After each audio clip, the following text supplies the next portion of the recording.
Hi everyone, thanks for joining me. Fran here. So I was doing some research today on the topic of hope, and what came across my page was something about what's the difference between hope and optimism. Do you think there's a difference? I always thought there was. I thought it was a synonym, right? They were synonyms of each other. Well, it turns out that research shows that they're not. There's a difference. So if we think about hope, hope is particular to certain situations. I hope it doesn't rain today. I hope that my children come home for Christmas. I hope there's not a fifth wave.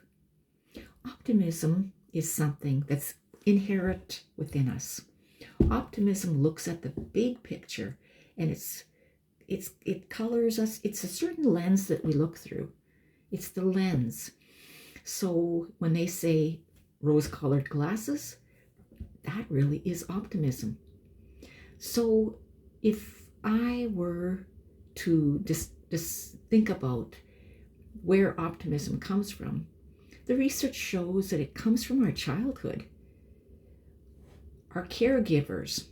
So in the very beginning, when we were learning to talk and we were learning to understand language, what did your caregiver say to you in regards to the idea of optimism? If you had a caregiver who was an optimistic person, the studies show that you are an optimistic person as well. How about if that wasn't? We all have people in our lives, even at this age, that no matter what, they're going to look at things with a negative point of view. It could be a sunny day, but there's going to be a thunderstorm tonight. Or, I just won some money. I have to pay taxes on it. I got a brand new job of my dreams. But I'm worried that I'll really miss the other one and I made a wrong decision. And I know that sometimes we all have those feelings, but sometimes they're pervasive. So this feeling of optimism maybe sometimes isn't as strong as we wish it were. Now, if it comes from childhood, it's something that stayed with us for our whole life. And we know that there are old people who are crotchety, they're cranky, everything seems to be bad in their life.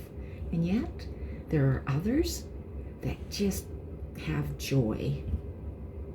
So how do we change that? Yeah, there's lots of different things you can do. Positive affirmations, meditation. The list is endless. And every time you do a search on the internet, there's more ideas. But how can we really get down to the root of it if it came from our childhood? Well, hypnotherapy can do that.